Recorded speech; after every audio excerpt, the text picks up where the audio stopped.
Good morning সবাইকে। আমার আওয়াজ শোনা যাচ্ছে?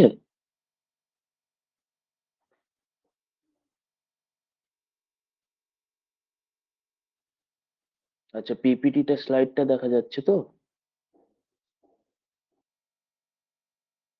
একটু কনফার্ম করবে স্লাইডটা দেখা যাচ্ছে কিনা।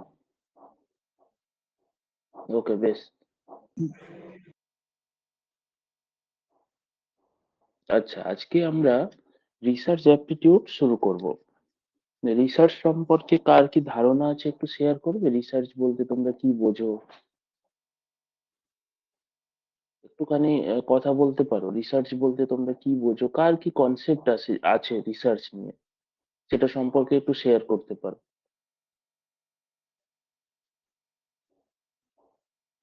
রিসার্চ বলতে আমরা কি বুঝি? কেউ কেউ কিছু বলতে পারবে না?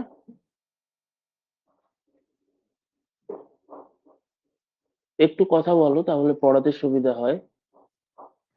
রিসার্চ বলতে কোনো একটা বিষয়ে গভীর জ্ঞানকে বলা হয়, মানে গভীর জ্ঞান অন্বেষণকে বলা হয়। আচ্ছা, কোনো একটা বিষয়ে আমরা যখন গভীর জ্ঞান অন্বেষণ করবো। আচ্ছা, বেশ, একটা পেলাম। ঠিক আছে, আর কেউ কিছু? আনোয়ারা কিছু বলবে? হ্যান্ড রেজ করেছো।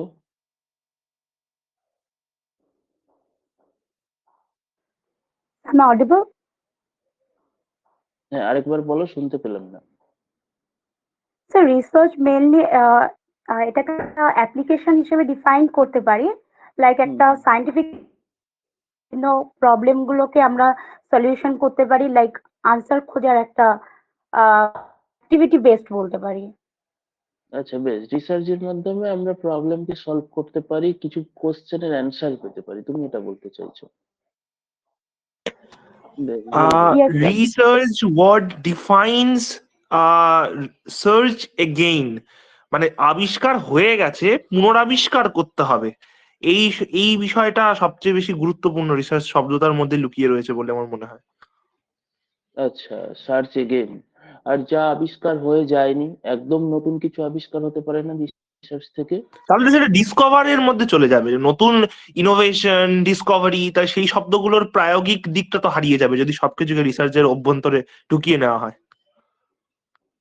আচ্ছা, তুমি বলছো রিসার্চ মানে পুনরায় সার্চ করা, আগে আবিষ্কৃত হয়েছে এরকম একটা বিষয়, সেটাকে আবার একটু নেড়ে চেড়ে দেখা, তাই তো?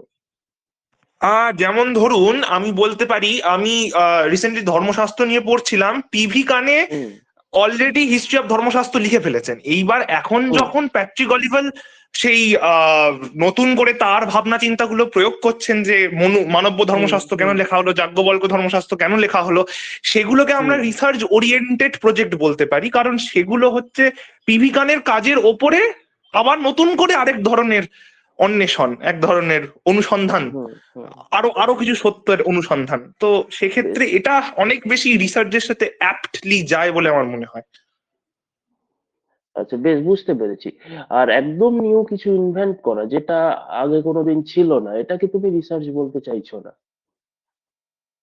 না, it goes with innovation discovery, that's the thing. মানে যেটা আর্কিওলজিস্ট একটা হিস্টোরিয়ানের মধ্যে পার্থক্যটা তো এটাই, যে তারা ডিসকভার করে আর আমরা হিস্টোরিয়ানরা ইন্টারপ্রিট করি তাদের বিষয়গুলির ওপরে ভিত্তি করে। সেটা তো অলরেডি আবিষ্কৃত, সেটা থেকে নতুন কোনো সত্য বা একটা নতুন কোনো থিওরি দিয়ে সেটাকে বিশ্লেষণ করতে পারি, কিন্তু আহ সম্পূর্ণ নতুন কি হয় সেটা কার্যত সেইটাই আর কি আমার আচ্ছা বক্তব্য।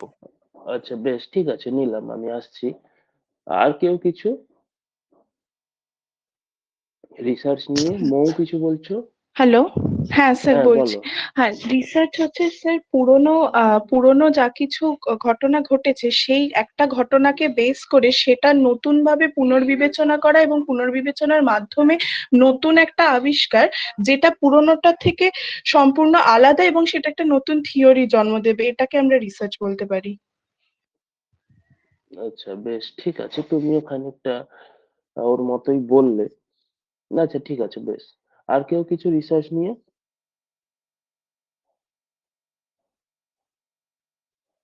রিসার্চ নিয়ে আর কেউ কিছু কনসেপ্ট শেয়ার করতে চাও?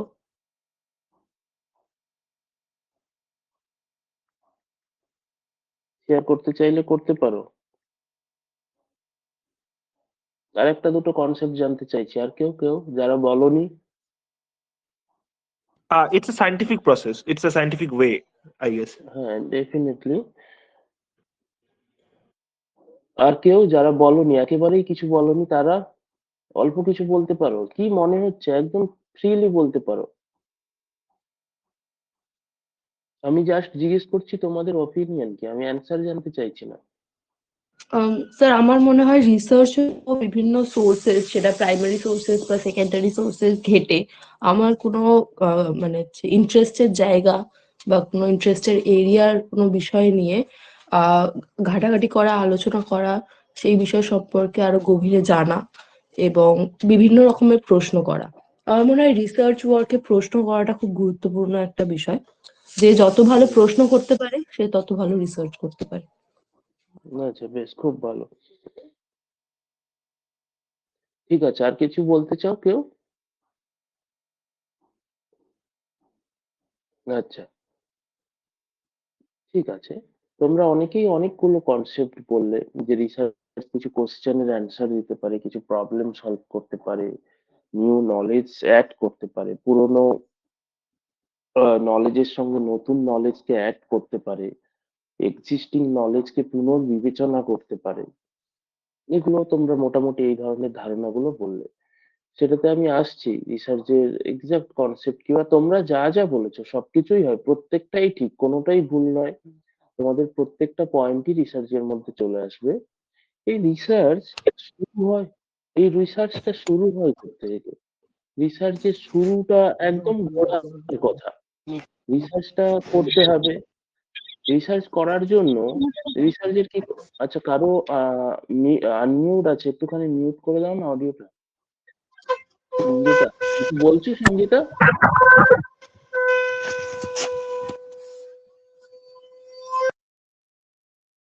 আচ্ছা, তো রিসার্চ একদম শুরুটা কোত্থেকে, রিসার্চের স্টার্টিং পয়েন্টটা কি? আমরা যদি এই জায়গাগুলো ভালো করে বুঝে নিই, তাহলে রিসার্চ সম্পর্কে ধারণাটা আরো পরিষ্কার হয়ে যাবে। রিসার্চ করতে গেলে একটা কি থাকতে হবে, তোমরা জেনারেলি বলেছো, কোনো প্রবলেমের সলিউশন করতে হবে, কোশ্চেনের অ্যান্সার দিতে হবে, নতুন নলেজ অ্যাড করতে হবে।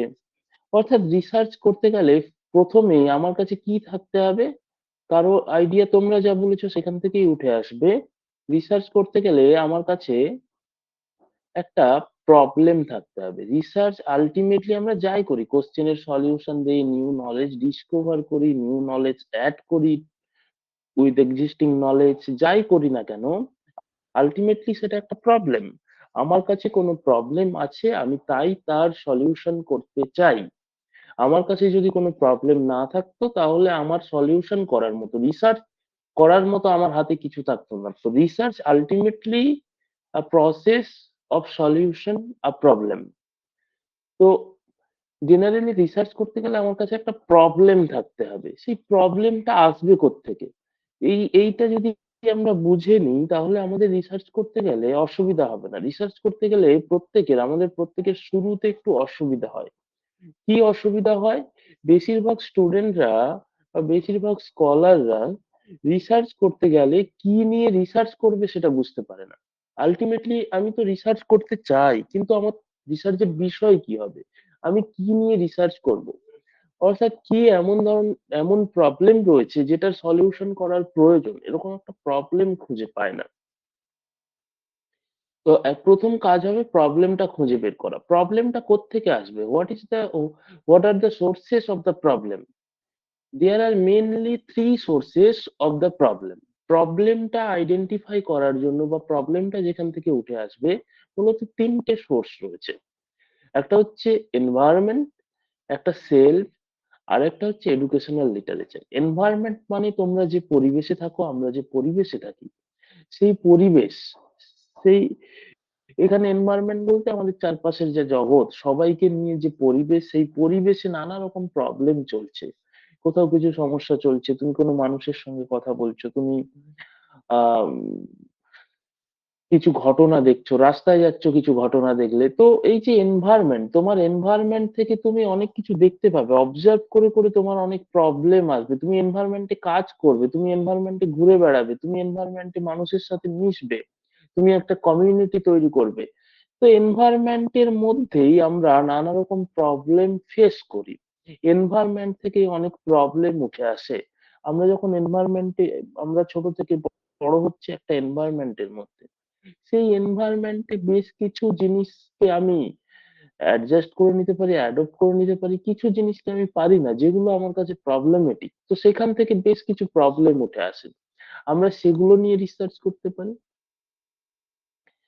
আমরা আর কোথার থেকে পেতে পারি?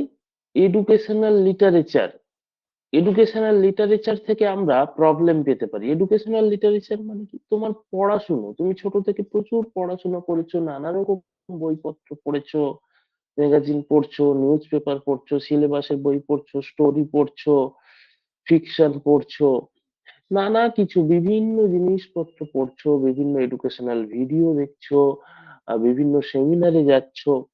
তো এই যে এই প্রত্যেকটা এডুকেশনাল লিটারেচারের মধ্যে আসবে, অর্থাৎ তোমার যা পড়াশুনো সেখান থেকে কিছু প্রবলেম উঠে আসবে, সেখান থেকে কিছু তুমি প্রবলেম খুঁজে পাবে, গ্যাপ খুঁজে পাবে। কেউ একটা কিছু লিখে গেছেন, সেটার ক্রিটিসিজম খুঁজে পাবে, সেটা তোমার মনে হবে না এই জায়গাটা একটা গ্যাপ থেকে গেছে, যেটা আমি ফুলফিল করতে চাই থ্রু মাই রিসার্চ। তো এডুকেশনাল লিটারেচার থেকে তুমি প্রবলেম আইডেন্টিফাই করতে পারো।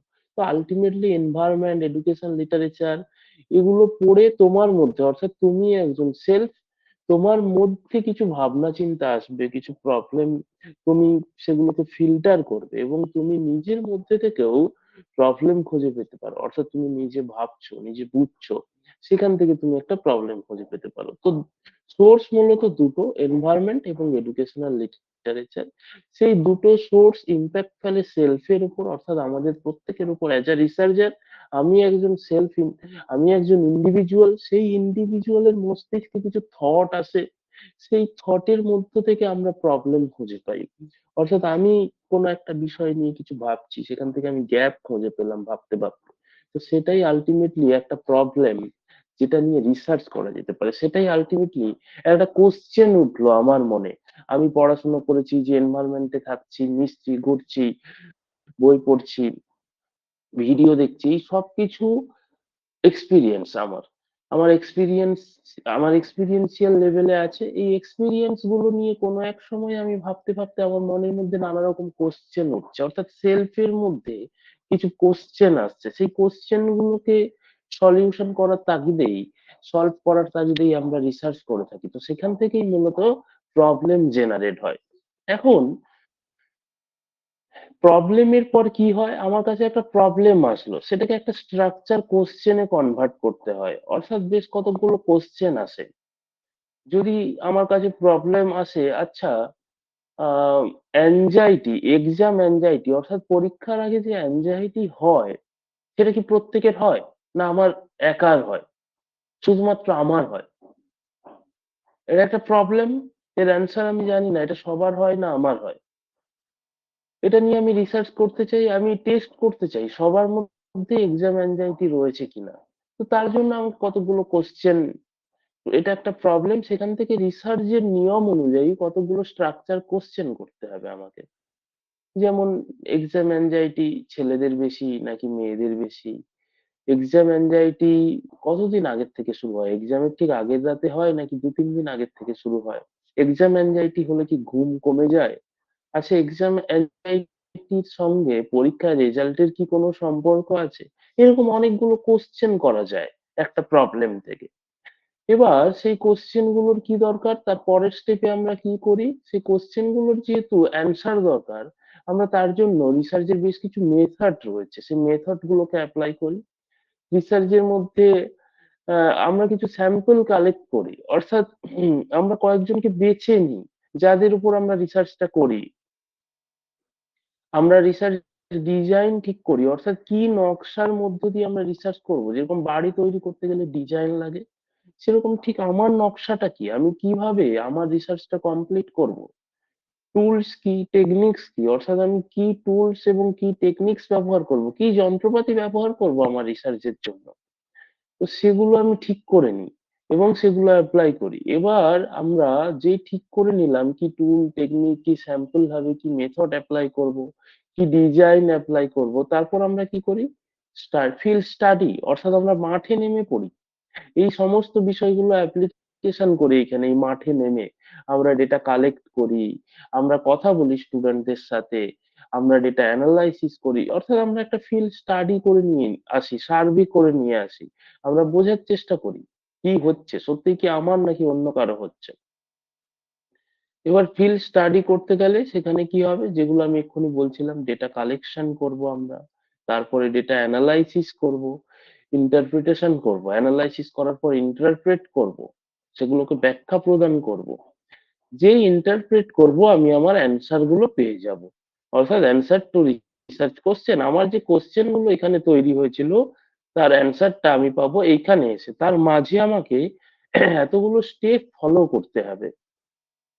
এবার যেই অ্যান্সার পেয়ে যাব সেটা হয়ে যাবে new body of knowledge, new body of knowledge. সেটা একটা রিসার্চের নতুন বডি তৈরি হবে, নতুন জ্ঞান তৈরি হবে। সেই জ্ঞান থেকে, নতুন জ্ঞান থেকে, এই যে তোমরা বলছো আবার রিসার্চ অর্থাৎ পুনরায় সার্চ করা, সেই নতুন বডি অফ নলেজ থেকে একটা প্রবলেম আসতে পারে আবার। নিউ বডি অফ নলেজ থেকে আবার নতুন প্রবলেম তৈরি হতে পারে, সেই নিউ বডি অফ নলেজের মধ্যে কোনো গ্যাপ থেকে যেতে পারে, সেখান থেকে নিউ প্রবলেম তৈরি হবে, নিউ রিসার্চ কোশ্চেন তৈরি হবে, নিউ মেথড অ্যাপ্লাই হবে, ফিল্ড স্টাডি হবে, ডেটা কালেকশন, এগেন এই সার্কেলটা চলতেই থাকবে। তো এটাই হচ্ছে মূলত একটা রিসার্চ সার্কেল বা রিসার্চ সাইকেল বলতে পারি, যেখানে আমরা সোর্স থেকে শুরু করে প্রবলেমে কিভাবে আসছি, প্রবলেম থেকে আমরা পুরো প্রসেসটা কিভাবে এন্ড করছি, এবং সেখান থেকে কিভাবে আবার নতুন প্রবলেম তৈরি হচ্ছে, সেই জায়গাটা আমরা বুঝলাম। এখন তাহলে কোশ্চেন হলো, যে কোশ্চেনটা প্রথমে উঠেছিল যে রিসার্চ কি, what is research. Research ultimately বেশ কতগুলো জায়গা উঠে এসছে। একটা তো বললে রিসার্চ অর্থাৎ পুনরায় সার্চ করা, পুনরায় যখন আমরা সার্চ করছি তখন কি করছি, আমরা এক্সিস্টিং নলেজের সঙ্গে নতুন কোনো নলেজ অ্যাড করে দিচ্ছি, এক্সিস্টিং নলেজটাকে মডিফাই করছি, এক্সিস্টিং নলেজটাকে নিউ অ্যাপ্রোচে দেখার চেষ্টা করছি, অর্থাৎ যেখানে সার্চ এগেন এন্ড এগেন বলা হচ্ছে। অথবা যেটা তোমরা কেউ কেউ না বলছিলে, অথবা রিসার্চ মানে শুধুমাত্র এক্সিস্টিং নলেজকে ভেরিফাই করা নয়, রিসার্চ মানে not only to verify the existing knowledge but also to discover, to invent something new, to search for something new.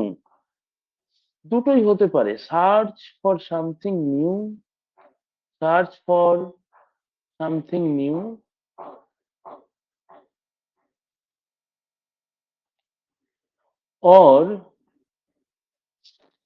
or modify existing knowledge, দুটোই হতে পারে।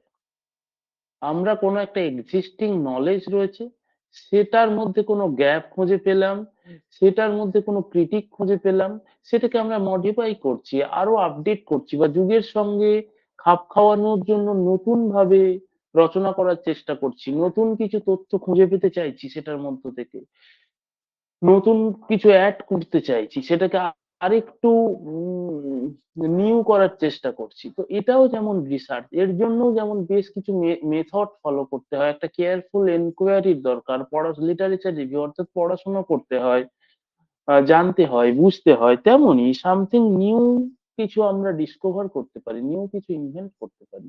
যেমন আহ আইজ্যাক নিউটনের ওপর থেকে মাথার ওপর বা পাশে যেখানেই হোক অ্যাপেল পড়েছিল। তো আইজ্যাক নিউটন ভাবলেন এই অ্যাপেলটা উপর থেকে নিচের দিকে কেন পড়লো, এদিক ওদিক কেন চলে গেল না। তো আইজ্যাক নিউটন রিসার্চ করেছে, তার মনের মধ্যে এই কোশ্চেনটা, অর্থাৎ এনভায়রনমেন্ট থেকে তার একটা প্রবলেম তৈরি হলো, সেই প্রবলেমের জন্য তার মনের মধ্যে কিছু কোশ্চেন আসলো, এই আপেলটা এদিক ওদিক না গিয়ে কেন নিচের দিকেই আসলো, এবং সেটার জন্য তিনি সার্চ শুরু করলেন, এবং আবিষ্কার হলো ধীরে ধীরে মাধ্যাকর্ষণ শক্তির।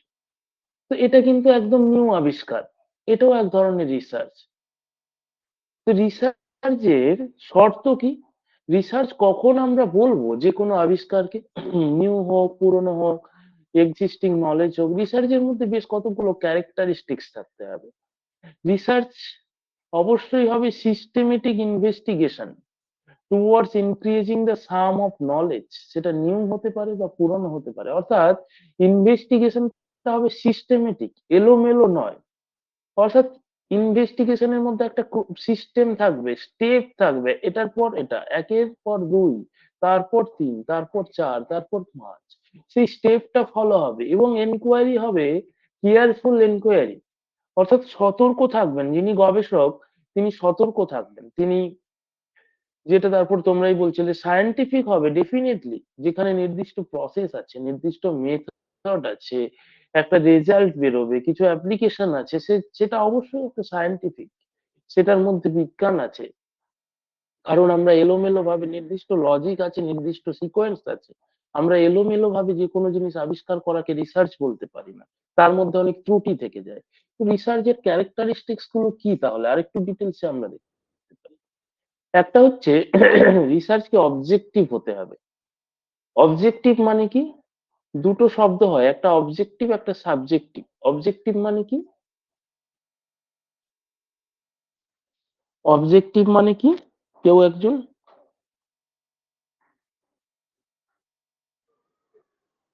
স্যার উদ্দেশ্য, মানে কি উদ্দেশ্যে আমরা করছি। স্যার বায়াস থাকবে না যেখানে। হ্যাঁ, এখানে অবজেক্টিভ আর সাবজেক্টিভ বললাম বলতে, এখানে রিসার্চের মধ্যে অবজেক্টিভিটি থাকতে হবে। অবজেক্টিভিটি থাকতে হবে মানে কোনো বায়াসনেস থাকবে না। সাবজেক্টিভিটি মানে বায়াসনেস, অর্থাৎ প্রত্যেক ব্যক্তির কাছে যেরকম অবজেক্টিভ টাইপ কোশ্চেন হয়, আর একটা হয় subjective type question. Objective type question মানে কি? যেরকম এমসিকিউ কোশ্চেন, ট্রু ফল কোশ্চেন, ম্যাচিং কোশ্চেন, এগুলো হচ্ছে অবজেক্টিভ টাইপ কোশ্চেন। যিনি পরীক্ষক, অর্থাৎ যিনি এক্সামিনার, যিনি খাতা এভালুয়েটার, যিনি এভালুয়েট করছেন, তিনি এমসিকিউতে ঠিক করলে এক, ভুল করলে জিরো, অর্থাৎ তার নিজের কোনো বায়াসনেস থাকবে না। তিনি চাইলেও হাফ দিতে পারবেন না, কাউকে হাফ দিলেন, কাউকে এক দিলেন, কাউকে 0.7 দিলেন, এরকম নাম্বার দিতে পারবেন না। অর্থাৎ ঠিক হলে এক দেবেন না বা দুই দেবেন, আর ভুল হলে জিরো দেবেন। এখানে তার নিজের কোনো বায়াসনেস নেই, তিনি তার মতো করে নাম্বার দিতে পারবেন না। অন্যদিকে সাবজেক্টিভ কোশ্চেন, যেগুলো রচনাধর্মী প্রশ্ন, 10 মার্কের প্রশ্ন, সেখানে কি হয়? একই লেখাতে কোনো এভালুয়েটর 7 দিতে পারেন, কোনো এভালুয়েটর 8 দিতে পারেন, কোনো এভালুয়েটর 7.5 দিতে পারেন। অর্থাৎ যিনি খাতা দেখছেন তার নিজের বায়াসনেস থেকে যাচ্ছে, তার নিজের মতামত থেকে যাচ্ছে, তিনি চাইলে নাম্বারের হেরফের করতে পারেন। অবজেক্টিভ টাইপ কোশ্চেনে সেরকমটা হয় না, হয় ফুল নাম্বার নয় জিরো পাবে। ঠিক এবং ভুলের উপর ডিপেন্ড করছে, যিনি খাতা দেখছেন তার উপর ডিপেন্ড করছে না।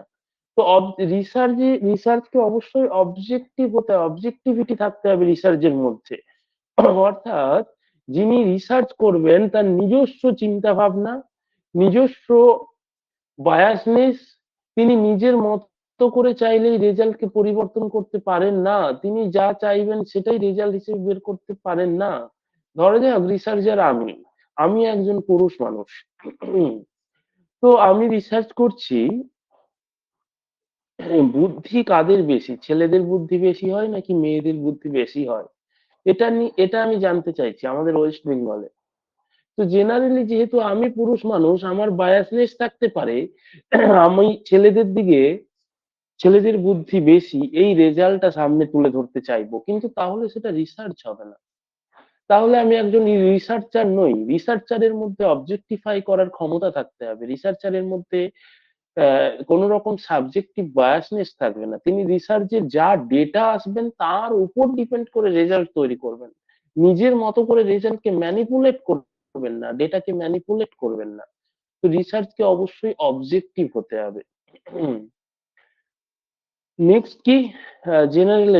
জেনারেলাইজেবিলিটি, অর্থাৎ জেনারেলাইজেশন, যেখানে আমরা যে কোনো রিসার্চকে আমরা জেনারেলাইজ করার চেষ্টা করি, অর্থাৎ রিসার্চ বৃহত্তর জগতের জন্য যেন আমরা জেনারেলাইজ করতে পারি।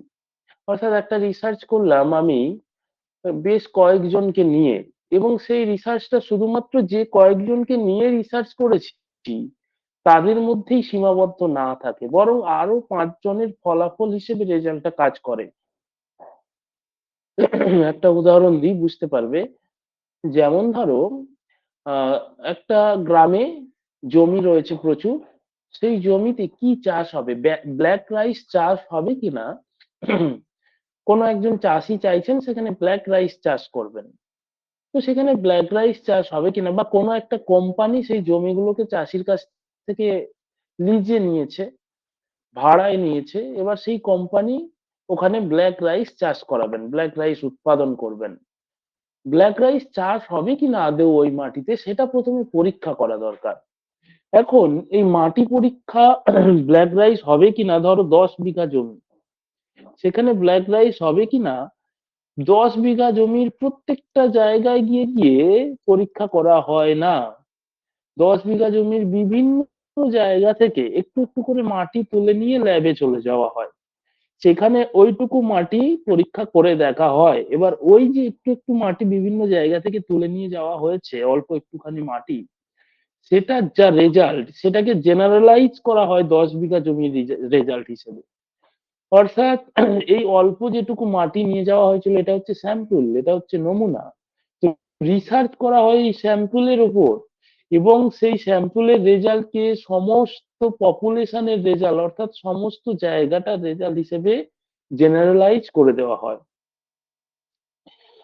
সেরকমই বিহেভিয়ারাল রিসার্চের ক্ষেত্রে বা সাইকোলজিক্যাল রিসার্চের ক্ষেত্রে, অর্থাৎ যেখানে হিউম্যান দিয়ে নিয়ে কাজ, ধরো ওয়েস্ট বেঙ্গলের মাধ্যমিক শিক্ষার্থীদের অ্যাওয়ারনেস, সোশ্যাল অ্যাওয়ারনেস নিয়ে আমি রিসার্চ করব। মাধ্যমিক শিক্ষার্থীদের সোশ্যাল অ্যাওয়ারনেস কতটা, যারা মাধ্যমিক দেবে এবার, তাদের সোশ্যাল অ্যাওয়ারনেস ঠিক কতখানি ওয়েস্ট বেঙ্গলের মাধ্যমিক শিক্ষার্থীদের। তো আমি এই যে রিসার্চে নামলাম, ওয়েস্ট বেঙ্গলের মাধ্যমিক শিক্ষার্থীদের সোশ্যাল অ্যাওয়ারনেস কতখানি, এই রিসার্চ করতে গিয়ে আমি তো প্রত্যেকটা মাধ্যমিক শিক্ষার্থীর কাছে পৌঁছতে পারবো না, যতগুলো ওয়েস্ট বেঙ্গলের মাধ্যমিক শিক্ষার্থী আছে সবার কাছে আমি পৌঁছতে পারবো না। তাহলে আমি কি করব, বেশ কিছু পদ্ধতি আছে, সেই পদ্ধতি মেনে আমি বেশ কতগুলো স্কুল সিলেক্ট করব, এবং সে স্কুল থেকে আমি মাধ্যমিক শিক্ষার্থীদের, যে স্কুলগুলো আমি সিলেক্ট করব, ধরো সমস্ত ডিস্ট্রিক্ট থেকে একটা করে স্কুল আমি সিলেক্ট করলাম, এবার সেই স্কুলগুলো থেকে আমি মাধ্যমিক শিক্ষার্থীদের ডেটাটা নেব, তাদের সোশ্যাল অ্যাওয়ারনেস কতটা। ধরো আমি আমি 500 জন মাধ্যমিক শিক্ষার্থী সিলেক্ট করলাম, এই 500 জনের কাছ থেকে আমি ডেটাটা নেব। এই 500 জনের যা রেজাল্ট আসবে সেটা সমস্ত মাধ্যমিক শিক্ষার্থীর রেজাল্ট হিসেবে আমি জেনারেলাইজ করে দেবো, সেটাই ধরে নেওয়া হবে সমস্ত মাধ্যমিক শিক্ষার্থীদের রেজাল্ট। এটাকেই বলা হচ্ছে জেনারেলাইজেশন বা জেনারেলাইজেবিলিটি। অর্থাৎ জেনারেলাইজেশন বলতে বা সাধারণীকরণ বলতে কি, প্রত্যেকের মধ্যে বিস্তার করে দেওয়া, সবার রেজাল্ট বলে মেনে নেওয়া, একটা ছোট পরিসরের রেজাল্টকে সবার বলে মেনে নেওয়া, অর্থাৎ স্যাম্পলের উপর রিসার্চ করে সেই রেজাল্টটা পপুলেশনের ফল হিসেবে দেখানো। রিসার্চের মধ্যে এই ক্ষমতা থাকতে হবে। নেক্সট কি, ফ্রি ফ্রম পার্সোনাল বায়াসেস, এটা আমি অবজেক্টিভিটিতেই বললাম, ফ্রি ফ্রম পার্সোনাল বায়াসেস, এটা আগেই আলোচনা হয়েছে। সিস্টেমেটিক, এটাও বললাম, নির্দিষ্ট প্রসেস থাকবে, নির্দিষ্ট স্টেপ থাকবে, 1 2 3 4, অর্থাৎ একের পরেই 2 আসবে, তারপরে 3 আসবে, তারপরে তার 4 আসবে, একটা সিস্টেম থাকবে। জেনারেলি আমরা রান্না বান্না করতে গেলেও একটা সিস্টেম থাকে, একটা কার পর কোনটা দেব, যে যত ভালো সিস্টেমটা ফলো করতে পারে তার টেস্ট তত ভালো হয়। তো রিসার্চের তো সিস্টেম থাকবেই। রিপ্রোডিউসিবল, এটা সম্পর্কে কেউ বলতে পারবে, হোয়াট ইজ রিপ্রোডিউসিবল? রিপ্রোডিউসিবল মানেটা কি? যোগ্য এরকম কিছু। আরেকবার বলো। পুনরায় উৎপাদন করা বা এরকম কিছু কি? সেটা রিসার্চের ক্যারেক্টারিস্টিক্স হিসেবে, আমি জাস্ট এক্সাক্ট মানেটা জিজ্ঞেস করছি না, আমি রিসার্চের ক্যারেক্টারিস্টিক্স হিসেবে কি রিপ্রোডিউসিবল ঠিক কি, রিসার্চে কিভাবে রিপ্রোডিউসিবল হবে? মানে পুনরায় গবেষণার কিছু উপাদানের কিছু কথা বলা হচ্ছে এখানে হয়তো।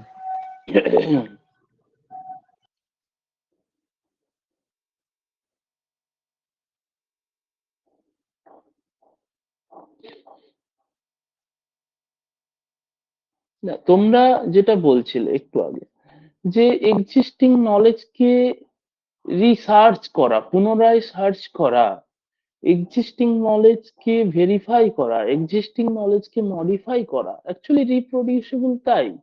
রিপ্রোডিউসেবল মানে তুমি রিপ্রোডিউস করতে পারবে, অর্থাৎ একটা রিসার্চ হয়ে গেছে, সেখানে কিছু প্রডিউস করা হয়ে গেছে, সেটার নলেজ কিছু বেরিয়ে এসছে, কিন্তু সেটার থেকে সেটাকে নিয়ে তুমি আবার ঘেঁটে সেটাকে নিয়ে আবার নতুন সার্চ করে তোমার যদি মনে হয় সেটার মধ্যে কিছু গ্যাপ থেকে গেছে, কিছু ভুল ত্রুটি থেকে গেছে, বা কিছু মডিফাই করা দরকার, তুমি সেটাকে নিয়ে আবার রিসার্চ করে সেখানে নতুন নলেজ অ্যাড করতে পারো। এটাই রিপ্রোডিউসেবল। রিসার্চের মধ্যে এই ফ্লেক্সিবিলিটিটা থাকবে, অর্থাৎ রিসার্চ রিজিড হবে না যে না এটা বেরিয়ে গেছে তো এটাই ফাইনাল নলেজ। পুরনো অনেক আবিষ্কার নিয়ে এখনো নতুন করে গবেষণা হচ্ছে।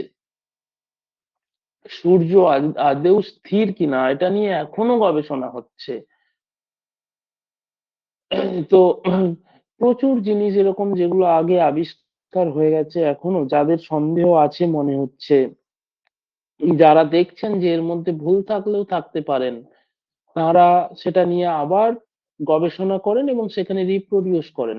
রিপ্রোডিউশন অফ নলেজ, জ্ঞানের রিপ্রোডিউশন ঘটান। তো রিসার্চের মধ্যে এই ফ্লেক্সিবিলিটিটা থাকতে হবে। নেক্সট কি বলেছে, directed towards solution of a problem. Obviously research means to solution of a problem, এটা আগেই আমরা বললাম, আগেই আলোচনা করলাম। তো রিসার্চের অন্যতম নেচার হবে একটা সমস্যার সমাধান করা। সমস্যার সমাধান ছাড়া রিসার্চ হতে পারে না। কিছু না কিছু সমস্যা আছে যার সমাধান করতে হবে, that is called research. Logical হবে definitely research, logical. Research logic মেনে চলে, এমন কিছু করবে না যেটা লজিকের বাইরে গিয়ে কথা বলবে, লজিকে ফিট হবে না। অর্থাৎ রিসার্চের প্রত্যেকটা কথা, প্রত্যেকটা জায়গা, প্রত্যেকটা স্টেপ লজিক মেনে প্রয়োজনীয়তার তাগিদে তৈরি হয়েছে। তো রিসার্চ অবভিয়াসলি লজিক্যাল। নেক্সট হচ্ছে রেপ্লিকেবল। রেপ্লিকেবল মানে কি?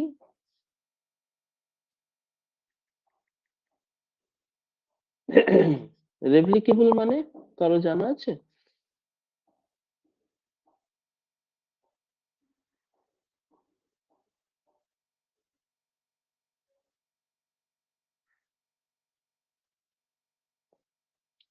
রেপ্লিকেবল মানে অ্যাকচুয়ালি রিপিটেবল। রিপিটেবল মানে রেপ্লিকেবল মানে অ্যাকচুয়ালি রিপিটেবল।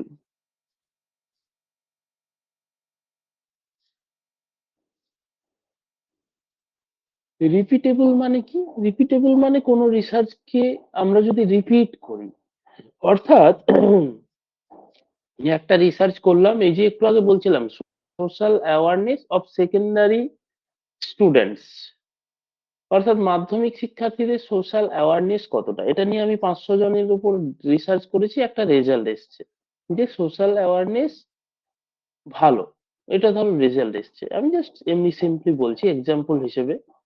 এখন আমি যদি ওটাকে রিপিট করি, এই রিসার্চটাকে রিপিট করলাম, অর্থাৎ সেম মেথড ফলো করে সেম রিসার্চ আমি রিপিট করলাম, শুধু 500 জনটা চেঞ্জ করে নিলাম। এবার যে 500 জনের উপর করেছিলাম এখন অন্য 500 জনের উপর করব। অর্থাৎ সেম মেথড আছে, সেম টপিক আছে, সেম প্রবলেম আছে, সেম কোশ্চেন আছে, সেম ডিজাইন আছে, সবকিছু সেম আছে, শুধু আমি স্যাম্পলটা পাল্টে নিলাম, অর্থাৎ নিউ ডেটাটা আমি পাল্টে নিলাম, নতুন ডেটা উঠে আসলো, কিন্তু রেজাল্ট তাও একই আসবে।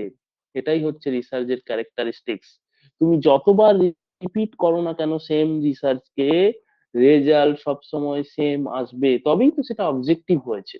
তুমি একটা খাতা যতবার দেখো অবজেক্টিভ টাইপ কোশ্চেনে সেম নাম্বার পাবে, মানে নাম্বার কম বেশি বাড়বে না। কিন্তু সাবজেক্টিভ টাইপ কোশ্চেনে, রচনাধর্মী প্রশ্ন, ব্রড কোশ্চেনে কি হয়, তুমি একটা খাতাকে দ্বিতীয়বার দেখলে নাম্বার বেড়ে যেতে পারে, কমে যেতে পারে। একই খাতা একই মানুষ দেখছো, তাও নাম্বার বেড়ে যাবে বা কমে যাবে।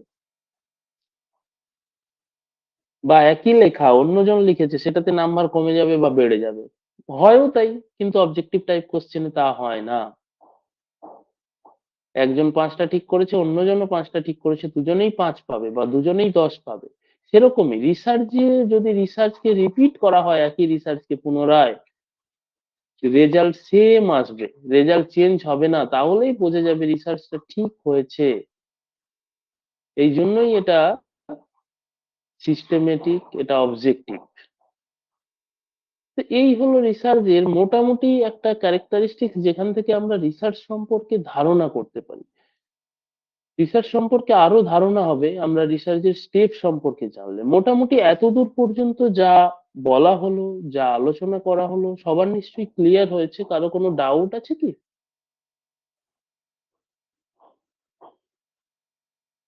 কারো কোনো ডাউট নেই তো?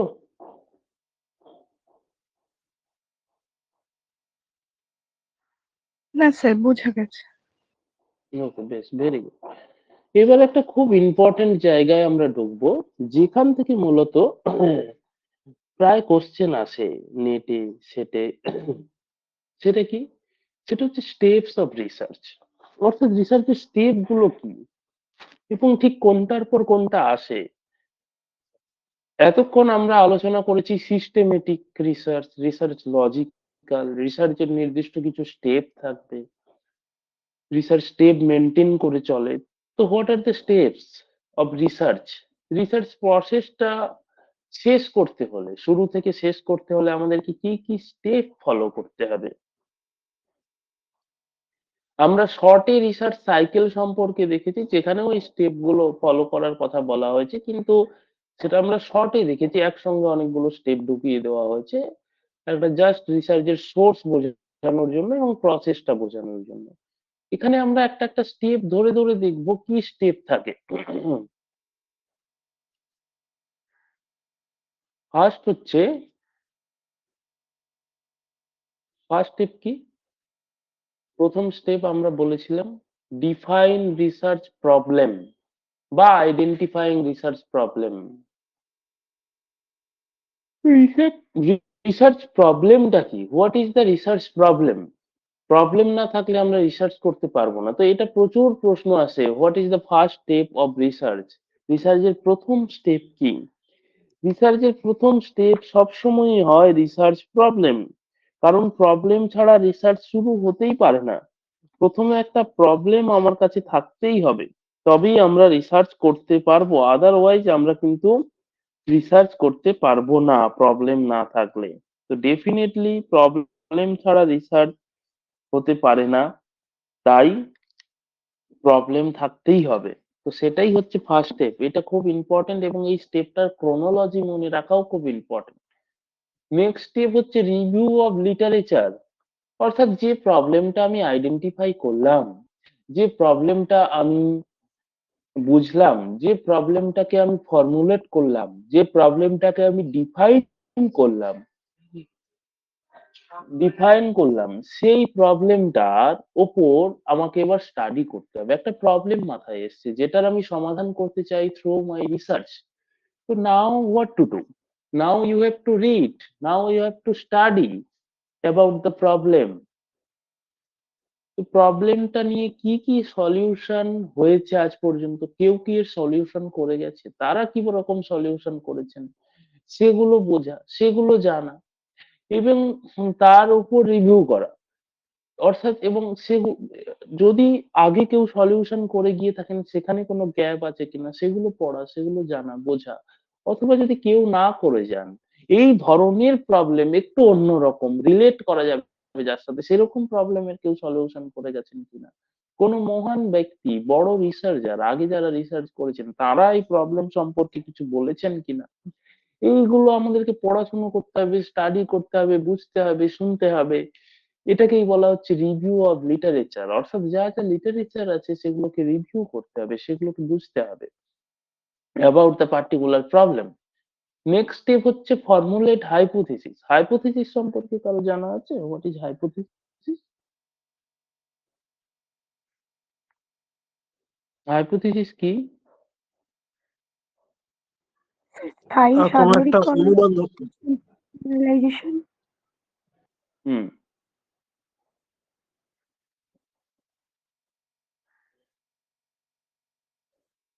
অনুমান। হ্যাঁ, অনুমান। কিন্তু আমরা যে অনুমান অর্থাৎ অ্যাজাম্পশন, তার সঙ্গে হাইপোথিসিসের একটু পার্থক্য আছে, একটু ডিফারেন্স আছে। অনুমানটা কি? সম্ভাব্য হ্যাঁ, হাইপোথিসিস সম্ভাব্য অনুমান। সম্ভাব্য অনুমান। Hypothesis is also assumption, but এই অ্যাজাম্পশন এবং কখন আমরা অ্যাজাম্পশন বলবো কোনো বিষয়কে, কখন হাইপোথিসিস বলবো? যখন আমরা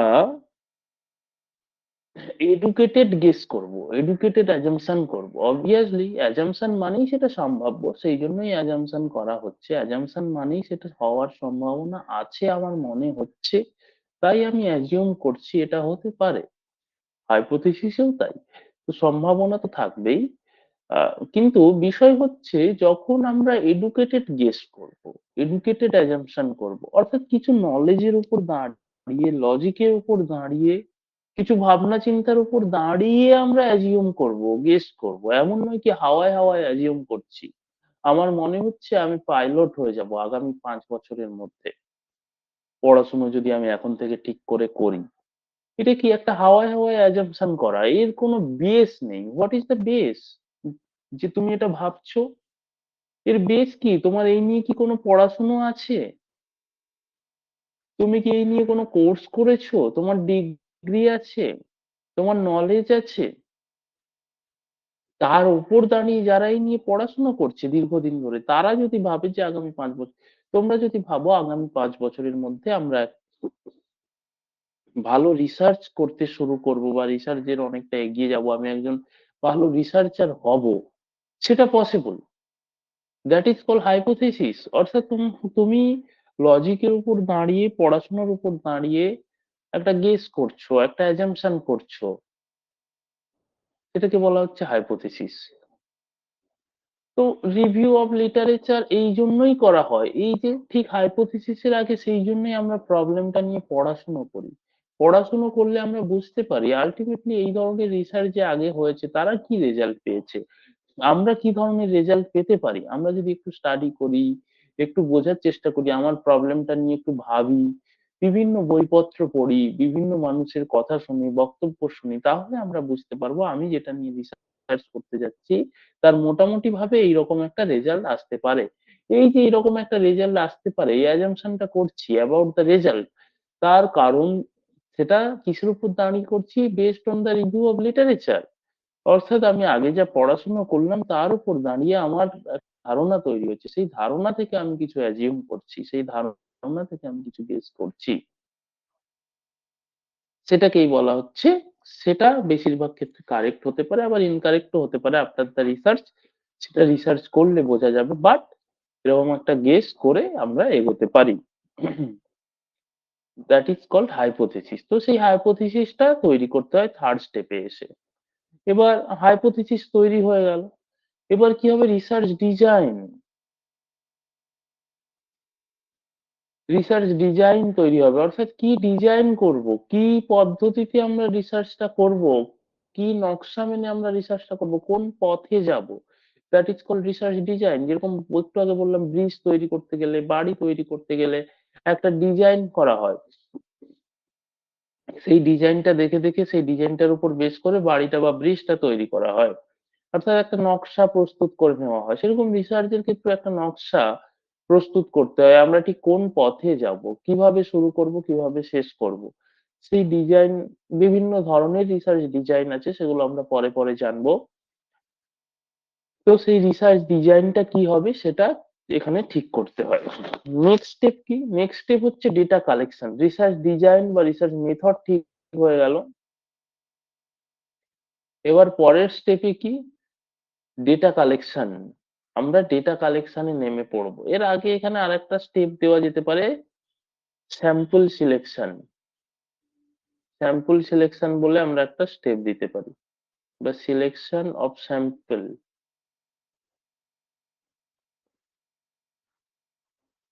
যাদের উপর ডেটা কালেকশন করব সেই দলটাকে সিলেক্ট করা। সেই গ্রুপটাকে সিলেক্ট করা, কাদের উপর আমি ডেটা কালেকশন করব বা কোথায় যাব। তো আমাকে স্যাম্পল সিলেক্ট করতে হবে, তারপর নাও দিতে পারো, যদি থাকে তাও বলে দিলাম। কখনো যদি স্যাম্পল সম্পর্কে জানতে চায়, অর্থাৎ স্যাম্পলটা কোন স্টেপে, কার আগে আছে বা কার পরে আছে, সেই জন্য বলে রাখলাম। নেক্সট স্টেপ হচ্ছে ডেটা কালেকশন। এবার যাদের উপর ডেটা কালেক্ট করব তারা আমার হয়ে গেছে। এবার নেমে পড়বো আমি মাঠে ডেটা কালেক্ট করতে, এদের উপর আমি ডেটা কালেক্ট করে ফেললাম।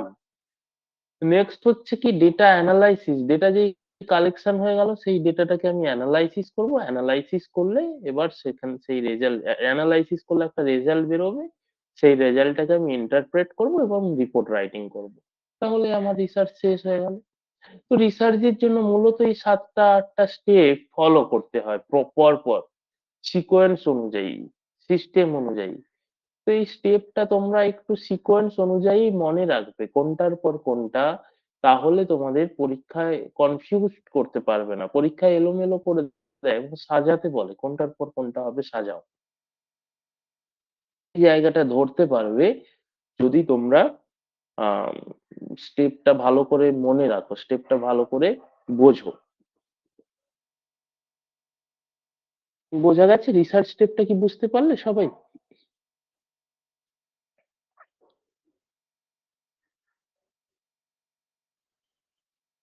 সবাই বুঝেছো রিসার্চ স্টেপ? সাত থেকে কিছু বলছিলে? হ্যাঁ স্যার, বুঝেছি বললাম। আচ্ছা আচ্ছা, বেশ, ঠিক আছে, ভেরি গুড।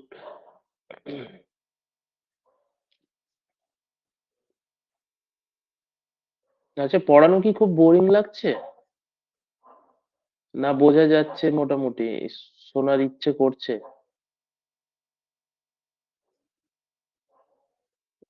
এমনি অনলাইন তো কারো মুখ দেখা যাচ্ছে না, আমরা কেউ সামনাসামনি নেই, একটু হয়তো কষ্ট হবে শুনতে দূর থেকে, কিন্তু যদি একটু মন দিয়ে শুনতে পারো ডেফিনেটলি তো পরীক্ষায় ভালো রেজাল্ট করবেই, পরীক্ষায় অ্যান্সার করতে পারবেই। তো চেষ্টা করছি তোমাদের যতটা বোরিং কম লাগে, যতটা সহজ করে বোঝানো যায়, যতটা বেশি শুনতে ইচ্ছে হয়। আর একটু বোরিং লাগলেও প্লিজ শোনার চেষ্টা করো। না আচ্ছা, স্যার, ভালো লাগছে। বেশ, very good, thank you. Next হচ্ছে আমরা স্টেপ জানলাম, তাহলে রিসার্চের কনসেপ্ট জানলাম, রিসার্চের ক্যারেক্টারিস্টিক্স জানলাম, তার স্টেপ জানলাম, আমরা কি পদ্ধতিতে রিসার্চ করব। এখন এই যে আমরা এতক্ষণ রিসার্চ রিসার্চ করে বেড়াচ্ছি, বা বিভিন্ন প্রবলেম থাকলে আমরা বিভিন্ন ডিজাইন খোঁজার চেষ্টা করছি, বিভিন্ন মেথড খোঁজার চেষ্টা করছি, বা রিসার্চের বিভিন্ন সময় আমরা বিভিন্ন ধরনের রিসার্চ করে থাকি। রিসার্চের অনেকগুলো টাইপস হয়, ক্লাসিফিকেশন হয়। সেই টাইপস গুলো কি কি, অর্থাৎ সবসময় রিসার্চ যে, আমরা বললাম রিসার্চ একটা সিস্টেমেটিক প্রসেস। তো যেমন প্রবলেম তার তেমন রিসার্চ, যেমন অবজেক্টিভ তার তেমন রিসার্চ, যেমন পার্সপেক্টিভ তেমন রিসার্চ, যেমন নেচার, এরকম বিভিন্ন ধরনের বিষয়ের উপর ডিপেন্ড করে কতকগুলো রিসার্চ কিরকম হবে, সেটা ডিপেন্ড করে কতগুলো বিষয়ের উপর। সেইগুলোকে সামনে রেখে রিসার্চকে কতগুলো টাইপে ক্লাসিফাইড করা হয়েছে, রিসার্চকে কতগুলো ভাগে ভাগ করা হয়েছে। ফার্স্ট, পারপাস, অর্থাৎ তোমার পারপাস কি, সেই অনুযায়ী উদ্দেশ্য কি, সেই অনুযায়ী রিসার্চকে 3টে টাইপে ক্লাসিফাইড করা হচ্ছে। একটা হচ্ছে ফান্ডামেন্টাল, একটা অ্যাপ্লাইড, একটা অ্যাকশন। অর্থাৎ তোমার উদ্দেশ্যটা কি অ্যাজ এ রিসার্চার, তোমার অবজেক্টিভস কি, তুমি কি চাও আলটিমেটলি, সেটার উপর ডিপেন্ড করছে কি ধরনের রিসার্চ হবে। সেটার উপর ডিপেন্ড করে আমরা 3 ধরনের রিসার্চকে ডিভাইডেড করতে পারি, একটা ফান্ডামেন্টাল, একটা অ্যাপ্লাইড, একটা অ্যাকশন। নেক্সট হচ্ছে মেথড, অর্থাৎ তুমি কি পদ্ধতি অ্যাপ্লাই করতে চাও, তোমার কি পদ্ধতিটা কাজে লাগবে, কোন পদ্ধতিটা গুরুত্বপূর্ণ। অর্থাৎ পদ্ধতির ডিফারেন্সিয়েশনের উপর ভিত্তি করে রিসার্চকে 3টে ভাগে ভাগ করা হয়েছে, একটা ডেসক্রিপটিভ, একটা হিস্টোরিক্যাল, একটা এক্সপেরিমেন্টাল। এদের প্রত্যেকের পদ্ধতি আলাদা রিসার্চের। তো পদ্ধতির আলাদা হওয়ার জন্য 3টেকে আলাদা নামে নামাঙ্কিত করা হয়েছে, একটা ডেসক্রিপটিভ রিসার্চ, একটা হিস্টোরিক্যাল রিসার্চ, একটা এক্সপেরিমেন্টাল রিসার্চ।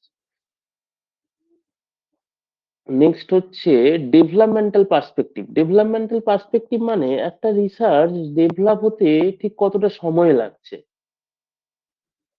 অর্থাৎ একটা রিসার্চ যে টাইমটা কতটা, একটা রিসার্চের ডেভেলপমেন্টের সময় কতটা, একটা রিসার্চ কতটা এগিয়ে যাচ্ছে, একটা রিসার্চকে শেষ করতে কত সময় লাগছে। অর্থাৎ একটা রিসার্চ ঠিক সময়ের উপর ডিপেন্ড করে, টাইমের উপর ডিপেন্ড করে, বা জেনারেলি বলা যায় একটা ডেভেলপমেন্টকে দেখানোর চেষ্টা হচ্ছে, কারো কোনো বিকাশকে দেখানোর চেষ্টা হচ্ছে, একটা ইনস্টিটিউশন কিভাবে বড় হয়েছে, বা একটা ছেলে কিভাবে বড় হয়েছে, একটা সমাজ কিভাবে গড়ে উঠেছে। এই যে ডেভেলপমেন্টাল স্টাডি, এই ডেভেলপমেন্টাল স্টাডিকে স্টাডি করার জন্য সময়ের দরকার। সেই সময়ের উপর ডিপেন্ড করে, অর্থাৎ কোন রিসার্চে ঠিক কতটা সময় লাগছে, অর্থাৎ সময়ের পার্থক্য অনুযায়ী রিসার্চকে দুটো ভাগে ভাগ করা হয়েছে। একটাকে বলা হচ্ছে লংগিচুডিনাল, একটাকে বলা হচ্ছে ক্রস সেকশনাল। নেক্সট হচ্ছে নেচার অফ ডেটা, অর্থাৎ ডেটার নেচার অনুযায়ী, ডেটাটা ঠিক কি রকম সেই নেচার অনুযায়ী রিসার্চকে, ডেটার নেচার অনুযায়ী রিসার্চকে, ডেটাটা অর্থাৎ আমি যে ডেটা কালেক্ট করছি সেই ডেটাটার নেচার কেমন, সেই ডেটাটা কি চরিত্রের, সেটার উপর রিসার্চ ডিপেন্ড করে রিসার্চকে দুভাগে ভাগ করা যায়, একটা কোয়ালিটেটিভ, একটা কোয়ান্টিটেটিভ। তো মোটামুটি এছাড়াও ওভারল্যাপিং কিছু রিসার্চ আছে, কিন্তু মেনলি এই রিসার্চ গুলো যদি আমরা পড়ে ফেলতে পারি, আমাদের রিসার্চ সম্পর্কে একটা ভালো আইডিয়া তৈরি হবে এবং আমরা রিসার্চ করার জন্য ধীরে ধীরে প্রস্তুত হতে পারবো। পরীক্ষায় তো হবেই, শুধুমাত্র পরীক্ষা তো লক্ষ্য নয়। আমি বলেছিলাম প্রথম দিন ইন্ট্রো ওরিয়েন্টেশন ক্লাসে যে নেট একটা মাধ্যম, NET SET it is a way. কোথায় যাওয়ার way? To be a researcher, to be a assistant professor in the college or university. অর্থাৎ নেট সেট তো পাস করবোই আমরা, কিন্তু আমাদের আলটিমেট লক্ষ্য আমরা যেন রিসার্চার হতে পারি। তো তোমরা যদি এইটা ভালো করে জানতে পারো, এবং এই প্রত্যেকটার আলাদা আলাদা স্টেপ আছে, প্রসেস আছে, মেথড আছে, তোমরা ধীরে ধীরে রিসার্চার হওয়ার জন্য প্রস্তুত হতে পারবে, নিজেকে একজন রিসার্চার হিসেবে ভাবতে পারবে। তো এই প্রত্যেকটা রিসার্চ সম্পর্কে আমাদের জানতে হবে। আমরা পড়বো প্রত্যেকটা রিসার্চ সম্পর্কে। আমি আজকে একটুখানি পারপাস অনুযায়ী রিসার্চকে যে তিন ভাগে ভাগ করা যায়, অর্থাৎ আমার রিসার্চের উদ্দেশ্য কি, সেই অনুযায়ী রিসার্চকে তিনটে ভাগে ভাগ করা যায়, সেইটা নিয়ে আমি একটুখানি বলি। একটা হচ্ছে ফান্ডামেন্টাল, একটা অ্যাপ্লাইড, একটা অ্যাকশন। এখন ফান্ডামেন্টাল রিসার্চ কি, অর্থাৎ আমার এই তিনটে রিসার্চই ডিপেন্ড করছে আমার রিসার্চের পারপাস কি। ফান্ডামেন্টাল রিসার্চ কি ধরনের পারপাসের উপর ডিপেন্ড করছে, ফান্ডামেন্টাল রিসার্চ আমরা কখন করবো, আমাদের পারপাস কি হলে আমরা সেই রিসার্চকে বলবো that is fundamental research. What is fundamental research, কেউ জানো? স্যার কোনো থিওরিকে ডেভেলপমেন্ট করবার জন্য এটা ইউজ করা হয়, লাইক স্ট্যাক অফ নলেজ বলতে পারি। ভেরি গুড, খুব ভালো। অর্থাৎ fundamental research is called also basic research. Basic research কি, বেসিক রিসার্চ মূলত কি কাজ, এর অবজেক্টিভস কি? যখন রিসার্চার তার জ্ঞানের জন্য, শুধুমাত্র জ্ঞান উৎপাদনের জন্য, নিজে জানার জন্য, তার কৌতূহল নিবারণের জন্য কোনো রিসার্চ করেন, সেই এই রিসার্চের মাধ্যমে একটা জ্ঞানের উৎপত্তি ঘটে, সত্য উঠে আসে এবং কৌতূহল নিবারণ হয় রিসার্চারের। তিনি তার নিজের কৌতূহল নিবারণের জন্য, ওন সেকের জন্য, নিজের ভালো লাগার জন্য, নিজের জ্ঞানের ডেভেলপমেন্টের জন্য, অর্থাৎ এই রিসার্চের উদ্দেশ্য জ্ঞান উৎপাদন করা, আর কিছুই না। সেই জ্ঞান কাজে লাগবে কিনা, সেই জ্ঞান নিয়ে কি হবে, সেই জ্ঞান আলটিমেটলি সমাজের কোনো কাজে লাগবে কিনা, এইসব এখানে ভাবা হয় না। শুধুমাত্র জ্ঞান উৎপাদন করাই এই রিসার্চের উদ্দেশ্য। জ্ঞান উৎপাদনের জন্যই জ্ঞান উৎপাদন করা, অর্থাৎ ভালো লাগে তাই পড়াশোনা। যেরকম পড়াশুনো কেন করো? আমার ভালো লাগে পড়তে, আমার জানতে ভালো লাগে, সেই উদ্দেশ্যে পড়াশোনা করি। সেরকম রিসার্চ করছেন রিসার্চার, তিনি বলছেন আমার জানতে ভালো লাগে, আমি এগুলো জানতে চাই, আমি অন্য কারোর জন্য রিসার্চ করছি না, আমার নিজের ভালো লাগে, আমার নিজের কিছু কোশ্চেন আছে, নিজের কিছু আহ, কৌতূহল আছে, সেগুলো আমি নিবারণের জন্য রিসার্চ করি। এই যে জ্ঞানের জন্যই জ্ঞান উৎপাদন করা, কৌতূহল নিবারণের জন্য জ্ঞান উৎপাদন করা, that is called fundamental research. এখানে তাই বলা হচ্ছে, দেখো, is conducted primarily to improve an understanding of general issue, improve an understanding of general issue, অর্থাৎ যা সাধারণ সমস্যা আছে সেগুলোকে বোঝা, কি কি দিয়ে বোঝা, জ্ঞান দিয়ে বোঝা। এই যে without any emphasis on it's immediate application, এর অ্যাপ্লিকেশন নিয়ে মাথা ব্যথা নেই, সেই জ্ঞানটা উৎপাদন করাতে এই রিসার্চ শেষ হয়ে যায়। জ্ঞান উৎপাদন করাই এই রিসার্চের উদ্দেশ্য। It is regarded as the most academic form of research since the principal aim is to make a contribution to knowledge. Knowledge A contribution করতে চায় এই research, usually for general good, rather than to solve a specific problem for one generation. এর problem solve করা উদ্দেশ্যই না, specific problem solve করা অন্য কারোর জন্য। এই রিসার্চের এটা শুধুমাত্র কিউরিওসিটি কে নিবারণ করে, শুধুমাত্র জ্ঞানকে উৎপাদন করে, শুধুমাত্র সত্যটাকে তুলে ধরে।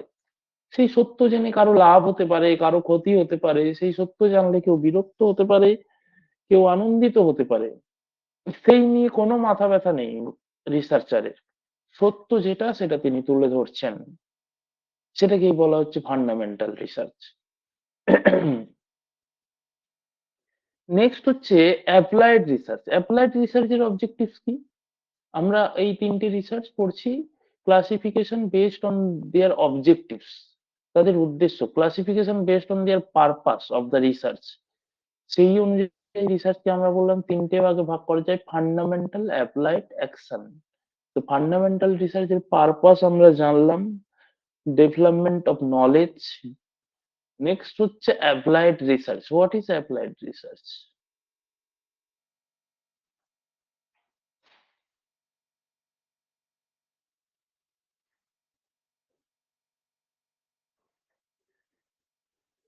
এনিওয়ান?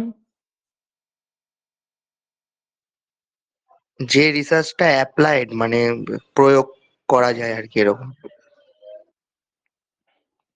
হ্যালো হ্যাঁ, স্যার। হ্যাঁ বলো। তো কোনো প্রবলেমকে সলভ করার জন্য কোনো পার্টিকুলার মেথড মানে হচ্ছে ইউজ করে সেই প্রবলেমের সলিউশনের কাছাকাছি যাওয়ার চেষ্টা করলে সেটাকে মানে অ্যাপ্লাইড রিসার্চ বলে আর কি, সেই কাজটাকে। আচ্ছা, বেশ, ভেরি গুড, খুব ভালো। অর্থাৎ অবজেক্টিভ টুকু আলাদা। ফান্ডামেন্টাল রিসার্চে অবজেক্টিভ ছিল জ্ঞানের উৎপাদন করা, সত্যকে তুলে ধরা।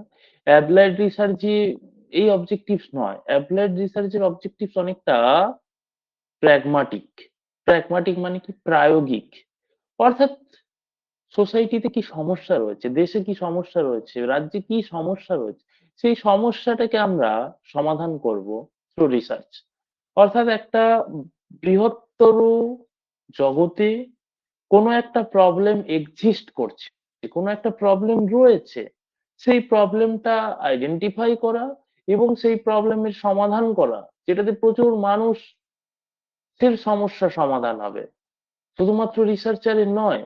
তো কোনো একটা কারো জন্য, কোনো বিশেষ সমাজের কোনো একটা গ্রুপের জন্য বা বৃহত্তর সমাজে সমস্ত মানুষের জন্য কোনো একটা প্রবলেমকে সলভ করার জন্য যখন কোনো রিসার্চের জ্ঞানকে অ্যাপ্লাই করা হয়, that is called applied research. বা কোনো রিসার্চ করা হয়, সেটাকে বলা হচ্ছে অ্যাপ্লাইড রিসার্চ। অনেক সময় ফান্ডামেন্টাল রিসার্চের মাধ্যমে যে জ্ঞানটা ডিসকভার হয়েছে সেটার অ্যাপ্লিকেশন করে প্রবলেম সলভ করার চেষ্টা করা হয়, সেটাকেও বলা হচ্ছে অ্যাপ্লাইড রিসার্চ। অথবা প্রবলেম দেখে সেই অনুযায়ী রিসার্চ করা হয় কিভাবে সমাধান করা হবে, কোন জ্ঞানটা কাজে লাগবে,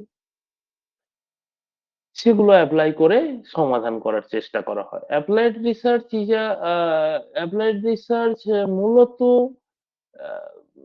প্র্যাকটিক্যাল ক্যারেক্টারের। অর্থাৎ আমরা কতটা প্র্যাকটিক্যাল, কতটা প্র্যাগমাটিক, অর্থাৎ আমরা কতটা রিয়েলিস্টিক, আমরা সিচুয়েশনকে কতটা স্টাডি করতে পারছি, রিড করতে পারছি এবং সেই সিচুয়েশনে যা প্রবলেম আছে সেটাকে কিভাবে সমাধান করতে পারছি, এর লক্ষ্য এটাই। এই যে দেখো বলা হয়েছে, হ্যাঁ, determined why something fail or succeed,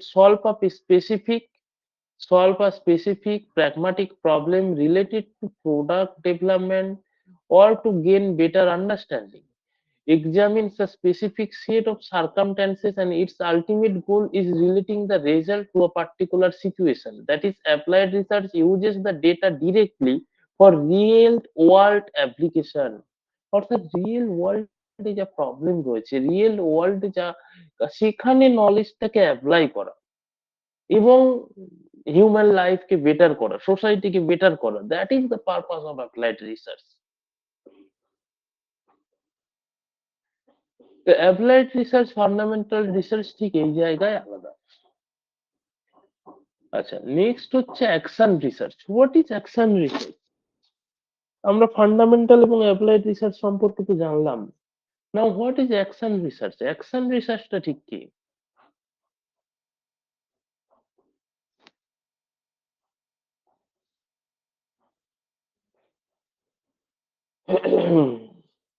sir real life oriented কি? অ্যাপ্লাইড রিসার্চও তো রিয়েল লাইফ ওরিয়েন্টেড, তাই না?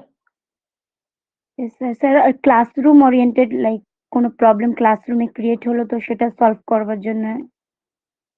হুম, বেশ, ভেরি গুড। তাহলে মেন ডিফারেন্সটা ঠিক কোথায় অ্যাপ্লাইড আর অ্যাকশনের মধ্যে?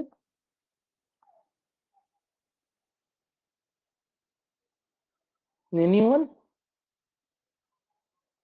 অ্যাকশন শব্দটা শুনে কি মনে হচ্ছে?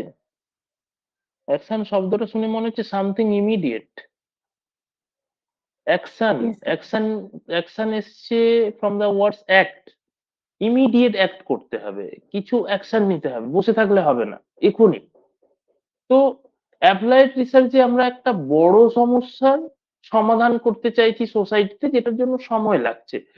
ধীরে ধীরে ভাবছি, স্টেপ ফলো করছি, কি প্রবলেম বোঝার চেষ্টা করছি, স্টাডি করছি, যা যা রিসার্চের স্টেপ আছে মেনটেন করে আমরা সমস্যাটার সমাধান করার চেষ্টা করছি। যেহেতু বৃহত্তর সমস্যা, বড় সমাজের সমস্যা, অ্যাকশন রিসার্চে ছোট পরিসরের কোনো সমস্যা, একটা ক্লাসরুমে সমস্যা এসছে, একটা বাচ্চা কিছুতেই মনোযোগ দিতে পারছে না, ক্লাসের সময় নিজে তো মনোযোগ দেয় না, প্রত্যেকটা ক্লাসে অন্য ছেলে মেয়েদের ডিস্টার্ব করে, টিচারকে ডিস্টার্ব করে, মিথ্যে কথা বলে যাচ্ছে, কিংবা একটা প্রবলেম এসছে, যতই ভালো করে বোঝানো হোক সবাই বুঝতে পারে, একটা ছেলে বা মেয়ে কিছুতেই বুঝতে পারে না ম্যাথ। তো এটাকে কিভাবে সলিউশন করা যাবে? বা একটা সমস্যা এসছে, যে রাস্তা দিয়ে আমরা যে কমিউনিটিতে থাকি সেখানে যে গলি আছে, সেই গলি দিয়ে বেরোনোর সময় একটা গলির মধ্যে একটা গর্ত তৈরি হয়েছে, সেই জন্য আমরা সাইকেল বা বাইক নিয়ে বেরোতে পারছি না, সেটার কি সমাধান হবে? এই যে যেগুলো সমস্যা ইমিডিয়েট করতে হবে, এবং ছোট পরিসরের সমস্যা ইমিডিয়েট করাও যায়, তার জন্য কি হবে? স্কুলের সবাই মিলে একটা মিটিং করা হলো, এবং সেই মিটিং করার পর কিছু সলিউশন উঠে আসলো, সেগুলো অ্যাপ্লাই করার চেষ্টা করতে হবে নির্দিষ্ট পদ্ধতি মেনে। এটাই হচ্ছে অ্যাকশন রিসার্চ। দুটো পার্থক্য, এক স্মল স্কেলে হবে, স্কোপটা স্মল হবে, এবং ইমিডিয়েট অ্যাপ্লিকেশন হবে। লেখাই আছে দেখো, action research is focused on the immediate application. এটা প্রচুর প্রশ্নে আসে, নেটের প্রশ্নে। ইমিডিয়েট অ্যাপ্লিকেশন কোন রিসার্চে করা হয়? Not on the development of theory. Development of theory কোন রিসার্চের উদ্দেশ্য? ডেভেলপমেন্ট অফ থিওরি কোন রিসার্চের ফান্ডামেন্টাল, উদ্দেশ্য? Fundamental research. Fundamental. Very good. এই জন্য বলা হচ্ছে action research is focused on the immediate application, not on the development of theory. It has placed its own emphasis on a real problem here and now. Here and now, এখানে আছে প্রবলেমটা, এখানেই exist করছে এবং এখনই exist করছে, in a local setting. Local setting মানে ওই স্মল এরিয়াতে, সেটাকেই বলা হচ্ছে অ্যাকশন রিসার্চ। এর উদ্দেশ্য না তো থিওরি ডেভেলপ করা, না তো নলেজ ডেভেলপ করা, না তো নলেজ গেইন করা, না তো একটা ব্রড এরিয়াতে সোসাইটিতে কোনো প্রবলেম সলভ করা। লোকাল সেটিং এ, লোকাল এরিয়াতে যে প্রবলেম এক্সিস্ট করছে সেটার ইমিডিয়েট সলিউশন করাই হচ্ছে action research. Take action immediate, immediately, that is called action research. সেখান থেকে এই নাম এসছে অ্যাকশন রিসার্চ। তো অ্যাকশন রিসার্চ যেহেতু একটু আলাদা, ইমিডিয়েট প্রবলেম সলভ করতে হয়, তো অ্যাকশন রিসার্চের কিছু পার্টিকুলার স্টেপ আছে। আর অ্যাকশন রিসার্চের স্টেপটা তোমাদের দেখানো বা বলাটা এই কারণেই, কারণ এই স্টেপটা পরীক্ষার প্রশ্নে আসে। প্রচুর সালের প্রশ্নে দেখতে পাবে অ্যাকশন রিসার্চের স্টেপ নিয়ে প্রশ্ন আসছে। এখন অ্যাকশন রিসার্চের স্টেপটা কি? অ্যাকশন রিসার্চের ফার্স্ট স্টেপ হচ্ছে প্ল্যান করা। ছোট পরিসরে কিছু একটা সমস্যা হয়েছে, আমি বললাম এই যে টিচারদের সবাই মিলে মিটিং এ বসলেন, অর্থাৎ প্ল্যান করছেন তারা, ঠিক প্রবলেমটা কি, কিভাবে কি করা যায়, আলটিমেটলি কি সলিউশন করা যেতে পারে, এরকম একটা প্ল্যানিং হলো। এবার হচ্ছে প্ল্যানিং হওয়ার পর সেই প্ল্যান অনুযায়ী অ্যাক্ট করতে হবে, অর্থাৎ প্ল্যানটাকে এক্সিকিউট করতে হবে। অ্যাক্টিং, প্ল্যানটাকে এক্সিকিউট করার চেষ্টা করতে হবে, অর্থাৎ অ্যাক্ট শুরু করে দিতে হবে, কোশ্চেন করতে হবে ছাত্রছাত্রীদের, প্রয়োজনে তার গার্জেন রাখা যেতে পারে, বুঝতে হবে ভালো করে, অর্থাৎ অ্যাকশন নিতে হবে, অ্যাকশন নেওয়া শুরু করতে হবে। মূলত কোশ্চেনিং করা, জানা বোঝা, এই বিষয়গুলো করতে হবে। এবার যেই অ্যাক্ট শুরু করব, এবার কি করব, তারপরে অবজার্ভিং, অর্থাৎ অ্যাকশন নেওয়ার পরে প্ল্যানিং অনুযায়ী তো আমরা অ্যাকশন নিলাম, অ্যাকশন নেওয়ার পরে এবার বিষয়টা অবজার্ভ করতে হবে, আলটিমেটলি কি হচ্ছে, অ্যাকশন নিয়েও কোনো চেঞ্জেস আসছে কিনা, অ্যাকশন নেওয়ার পরেও কি সেম প্রবলেম থাকছে নাকি চেঞ্জ আসছে, নাকি ধীরে ধীরে একটু একটু অবজার্ভ করতে হবে, আবার নতুন অ্যাকশন নিতে হবে, অবজার্ভ করতে হবে, আবার নতুন অ্যাকশন নিতে হবে, অর্থাৎ অ্যানালাইসিস করে যেতে হবে। অ্যানালাইসিস, যে আমি যে অ্যাকশন নিলাম সেটা কতটা কার্যকরী হলো, বা সেটার মধ্যে কোনো চেঞ্জেস আনতে হবে কিনা, সেটাতে আর কোনো অ্যাকশন নিতে হবে কিনা, এই অ্যানালাইসিস গুলো করে যেতে হবে এবং প্রতিনিয়ত কাউন্সেলিং টাইপের করতে হবে। নেক্সট হচ্ছে রিফ্লেক্টিং, অর্থাৎ তুমি যখন এগুলো করবে তোমার রেজাল্ট চলে আসবে, সেটা রিফ্লেক্ট করবে। রিফ্লেক্টিং মানে রেজাল্ট সামনে শো করবে, যেরকম আয়নাতে রিফ্লেক্ট হয়, আয়নার সামনে গেলে তোমার মুখটা দেখা যায়, রিফ্লেকশন সেরকম। তুমি যখন সব প্রসেস ফলো করে ফেলবে, রেজাল্ট উইল বি রিফ্লেক্টেড, রেজাল্টটা রিফ্লেক্ট করবে তোমার চোখের সামনে, রেজাল্ট উঠে আসবে এবং প্রবলেমের সলভ হয়ে যাবে। এবার এটাকে সাইকেলও বলা হয়, কারণ সেখান থেকেও আবার এভালুয়েট করে যদি দেখা যায় প্রবলেমের সলভ হয়নি, আবার প্ল্যানিং করতে হবে, রিপ্ল্যান, রিঅ্যাক্ট, রি-অবজার্ভ, রি-রিফ্লেক্টিং। তো ইট ইজ এ সাইকেল, এটাকে সাইকেলও বলা হয়, সাইকেল অফ অ্যাকশন রিসার্চ অথবা স্টেপ অফ অ্যাকশন রিসার্চ। তো এটাই হচ্ছে অ্যাকশন রিসার্চের স্টেপ। এখন তারপরে আমি বললাম মেথড অনুযায়ী রিসার্চকে তিনটে ভাগে ক্লাসিফাইড করা যায়, একটা হিস্টোরিক্যাল, ডেসক্রিপটিভ, এক্সপেরিমেন্টাল। এটাতে আমি আসবো, তবে আজকে অনেকগুলো কনসেপ্ট হয়ে যাবে, গুলিয়ে যাবে, আজকে এটাতে আমি আসছি না। আজকে আমরা অবজেক্টিভস অনুযায়ী, পারপাস অনুযায়ী রিসার্চকে যে তিন ভাগে ভাগ করা যায়, ফান্ডামেন্টাল, অ্যাপ্লাইড, অ্যাকশন, সেটা জেনেই শেষ করব। তো যা যা পড়লাম আজকে, সেখানে কারো কোনো ডাউট আছে কি, নাকি পুরোটাই বোঝা গেছে, ক্লিয়ার হয়েছে? কারো কোনো ডাউট থাকলে জিজ্ঞেস করতে পারো। রিসার্চের ডিজাইনটা আরেকবার বললে ভালো হতো, আর হাইপোথিসিস। হ্যাঁ, রিসার্চ ডিজাইন, হাইপোথিসিস তো বললাম, একটা pre assumption based on the logic, based on my study, অর্থাৎ এডুকেটেড গেস। হাইপোথিসিস যা এডুকেটেড গেস, অর্থাৎ আমার রিসার্চের রেজাল্ট কি হতে পারে সেইটার জন্য আমি একটা গেস করব। ধরো তুমি তো এক্সাম দিয়েছো, যে কোনো এক্সাম দাও, তুমি মোটামুটি একটা গেস করতে পারো না তোমার এক্সামের রেজাল্ট কি হতে পারে? একটা গেস করা যায় কিনা? হ্যাঁ, করা যায়। হ্যাঁ, কিসের বেসিসে গেস করো? তুমি জানো তুমি ঠিক কেমন পরীক্ষা দিয়েছো, সেই জানাটা, সেই নলেজটা তোমার আছে, তাই তুমি গেস করতে পারো। এবার সেই রেজাল্টটা, তুমি যেটা গেস করেছো সেটা ঠিক হতে পারে, নাও হতে পারে, সেটা রেজাল্ট বেরোলে বোঝা যাবে, বাট অলমোস্ট একটা গেস করা যায়। সেরকম আমরা যখন রিসার্চ করব, আমাদের সামনে প্রবলেম থাকবে, সেই প্রবলেমটা নিয়ে যদি আমরা জানি, আমরা পড়াশুনো করি, তাহলে আমাদের নলেজের উপর ডিপেন্ড করে আমরা একটা গেস করতে পারবো। আমরা রেজাল্ট কি হতে পারে রিসার্চের, সেটা নিয়ে একটা গেস করতে পারবো। এটাকেই বলা হচ্ছে হাইপোথিসিস। এই হাইপোথিসিস সম্পর্কে আমরা ইন ডিটেল পড়বো। আমি জাস্ট স্টেপের মধ্যে এসছি, আমি বিষয়টার কনসেপ্ট বোঝালাম। আমি এগুলো নিয়ে ডিটেলসে পড়াশোনা করব, জানবো আমরা এগুলো নিয়ে, এগুলোর ক্লাসিফিকেশন হয়, প্রত্যেকটা স্টেপ নিয়েই পড়াশোনা করা যায়, প্রত্যেকটা স্টেপেরই আলাদা আলাদা চ্যাপ্টার হয়। তো সবগুলো নিয়ে আমরা ডিটেলসে জানবো, চিন্তা করার কোনো কারণ নেই। তো মোটামুটি হাইপোথিসিসের কনসেপ্টটা বুঝতে পারলে তো? হ্যাঁ। আরেকটা বললে রিসার্চ ডিজাইন। যেরকম বাড়ি তৈরি করার সময় আমরা একটা ডিজাইন করি, নকশা করি, বাড়ি তৈরি করার আগে ইঞ্জিনিয়ার আসেন, কোন জায়গায় বাথরুম হবে, কোন জায়গায় সিঁড়ি থাকবে, কোন জায়গায় ডাইনিং হবে, কোন জায়গায় কিচেন হবে, কোন জায়গায় বারান্দা হবে, এর একটা নকশা প্রস্তুত করেন আগের থেকে, যাতে সেই নকশা অনুযায়ী কাজ করা যায়, কাজটা যাতে সুন্দর হয়। এবং নকশাটা কে করেন? যার নলেজ আছে, ইঞ্জিনিয়ার আসেন নকশা করতে, যার বিষয়ে পড়াশোনা আছে, কোন জায়গায় কোনটা রাখলে ভালো হবে।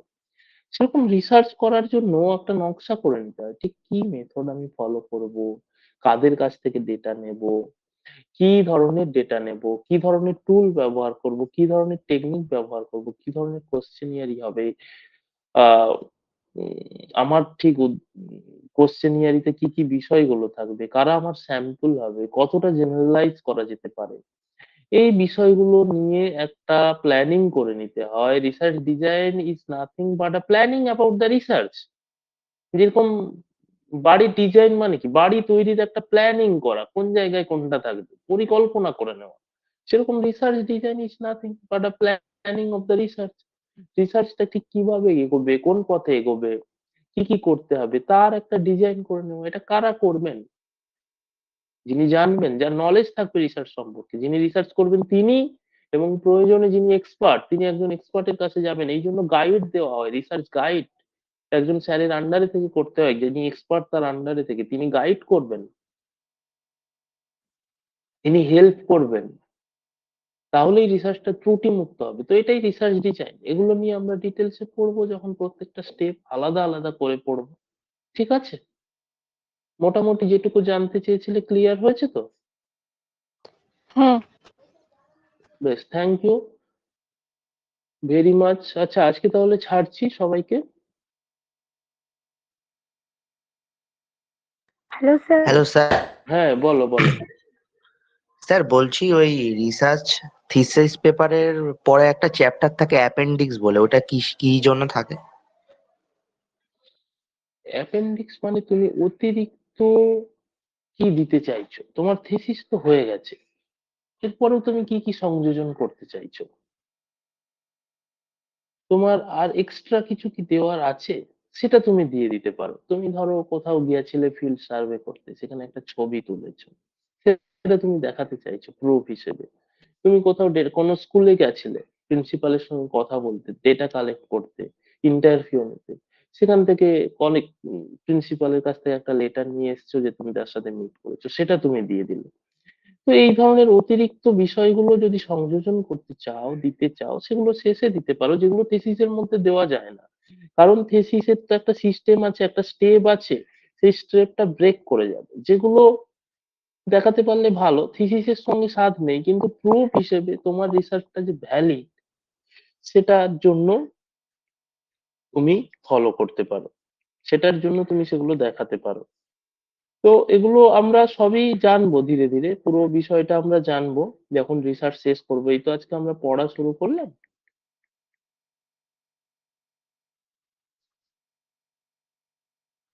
ঠিক আছে, মূলত এক্সট্রা কিছু অ্যাটাচড করা যায় অ্যাপেন্ডিক্সে। Okay sir. ঠিক, যেটা তোমার প্রুফ হিসেবে কাজ করবে। তুমি এক্সট্রা কিছু দিতে চাও, বলে না ডকুমেন্টস ধরো লাগবে কোথাও, তোমার অ্যাপ্লিকেশন করছো কোনো জবের জন্য, ডকুমেন্টস লাগবে তোমার গ্রাজুয়েশন আর এইচএস পাস করেছো কিনা সেইটুকু লাগবে।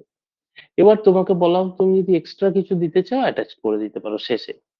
তুমি মাস্টার্স অ্যাটাচ করে দিলে, তুমি তোমার নেট সেট পাস থাকলে সেটা অ্যাটাচ করলে। ঠিক আছে? আর কেউ একজন কিছু বলছিলে বোধহয়। হ্যাঁ স্যার, আমি স্যার বলো বলছি কি আনো। যে রিসার্চে যে কোশ্চেন গুলো থাকে, মানে কোশ্চেন গুলো করতে হুম হয়, তো হুম লেন্থটা কতটা থাকে? মানে সবই কি অবজেক্টিভ টাইপস থাকে, মানে করতে হয়, নাকি কিছু ব্রড থাকতে পারে? মানে কোশ্চেন ফিচার্সটা কেমন হয়? মানে কিসের কোশ্চেন বলছো? মানে স্যার ডেটা কোনো ডেটা যে কোনো কালেকশনের জন্য আমরা যে কোশ্চেনিয়ারি বানাই সেটা বলছো? হ্যাঁ স্যার। আচ্ছা, মানে আমরা কোনো বিষয়ে ডেটা কালেকশন করতে চাইছি, তার যখন একটা কোশ্চেনিয়ার ফর্ম করব, তুমি সেটার হুম। কথা বলছো তাই তো? মূলত রিসার্চ টুলের কথা বলছো।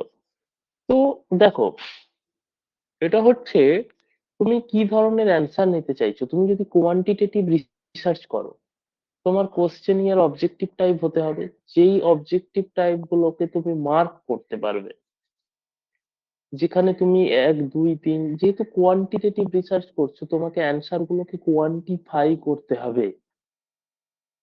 অর্থাৎ তুমি একটা কোশ্চেন দিলে যে আমি আমার পরীক্ষার আগে, তুমি ধরো অ্যাংজাইটি মেজার করছো, যে উদাহরণটা দিচ্ছিলাম, তুমি একটা কোশ্চেন দিলে আমার আগের দিন, পরীক্ষার আগের দিন রাতে ঘুম হয় না ভালো। তো এই কোশ্চেনের সাপেক্ষে তুমি কতগুলো অপশন দিলে, কি অপশন দিলে? বললাম তুমি 3 পয়েন্ট স্কেলে করছো, তাহলে ঘুম হয় না ভালো, এটা একটা স্টেটমেন্ট। এখানে অপশন দিলে হ্যাঁ, বা অপশন দিলে সহমত, জানি না, বা জানি না, অসহমত। অর্থাৎ যদি কেউ সহমতে করে, সে যেহেতু অ্যাংজাইটি তুমি টেস্ট করছো, আমার পরীক্ষার আগের দিন রাতে ঘুম হয় না, কেউ একজন সহমত দিল, তার মানে তার অ্যাংজাইটি বেশি। তার মানে সে কত স্কোর পাবে?